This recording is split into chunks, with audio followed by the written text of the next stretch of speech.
नमस्कार, स्वागत है आप सभी का राष्ट्रीय न्यूज में। बढ़ते हैं बड़ी खबर की ओर। आपको बता दें, गोंडा के केसरगंज में पूर्व सांसद ब्रजभूषण शरण सिंह ने एक निजी महाविद्यालय में प्रतिभा सम्मान सम्मेलन का आयोजन किया, जिसमें हजारों मेधावी छात्रों को सम्मानित किया गया।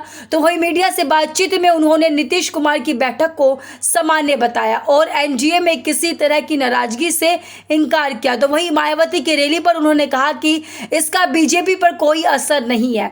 वहीं उन्होंने गाजा इजराइल मुद्दे पर भी कहा कि शांति ही समाधान है। तो ट्रंप के बयान पर उन्होंने कहा कि पोक छोड़ गया है तो मसला हल होगा। प्रशांत किशोर को लेकर ब्रजभूषण सिंह ने कहा कि वह सभी को डिस्टर्ब कर रहे हैं, पर वोट में कितना असर पड़ेगा यह तय नहीं। और चुनाव का समय है, बैठकें होती रहती हैं, हर दल की बैठक होती है, सीटों को लेकर के थोड़ा बहुत होता है, लेकिन अंतोगत्वा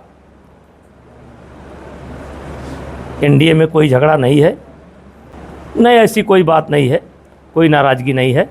सारे मसले हल हो चुके हैं, सारे मसले हल हो जाएंगे। देखिए, बसपा जब भी रैली करती है तो उनकी रैली ऐसे ही होती है।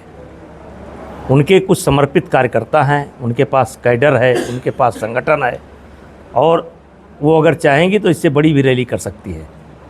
और इस रैली को लेकर के किसी को परेशान होने की ज़रूरत नहीं है। इस रैली का असर तो भारतीय जनता पार्टी पर कुछ नहीं है, लेकिन जो कयास लगाया जा रहा था कि मायावती के मतदाता कहीं इधर उधर जा सकते हैं, इस रैली से उस पर विराम लग गया है। देखिए, शांति ही समाधान है, आज नहीं तो कल। इसी रास्ते पर लोगों को आना होगा।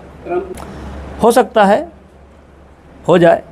हमारा पाक अधिकृत कश्मीर जो आज बंटवारे के बाद गलत ढंग से उन्होंने कब्जा किया, अब आज वो कब्जा किए हैं, वो छोड़ देंगे तो समस्या का समाधान हो जाएगी, और नहीं छोड़ेंगे तो लेंगे। देखिए, चुनाव नामांकन की अंतिम तारीख 17 तारीख को है, फर्स्ट फेज का। आते आते सभी के झगड़े समाप्त हो जाएंगे। जब तक नामांकन की तिथि नहीं समाप्त होती है तब तक ये झगड़े चलते रहते हैं। उनको मिल रहा है, इनको मिल रहा है, इनको नहीं मिल रहा, उनको मिल रहा है, चलते रहेंगे, लेकिन सब का समाधान हो जाएगा। देखिए, पहचान का तो नियम ही है कि जब कोई जाता है तो इसीलिए हर पार्टी की एजेंट बैठाए जाते हैं, और ये व्यवस्था संवैधानिक व्यवस्था, ऐसा नहीं कि व्यवस्था नहीं है, वो संवैधानिक व्यवस्था ही इसलिए है कि मतदाताओं की पहचान हो। अब बुर्के को लेकर के कुछ सवाल पैदा होता है तो कोई कार्यकर्ता नहीं चेक करेगा तो सरकार ये सुनिश्चित करेगी कौन सही है कौन गलत। इसमें कोई नई बात नहीं है। देखिए, प्रशांत किशोर ने डिस्टर्ब तो किया है थोड़ा थोड़ा सबको।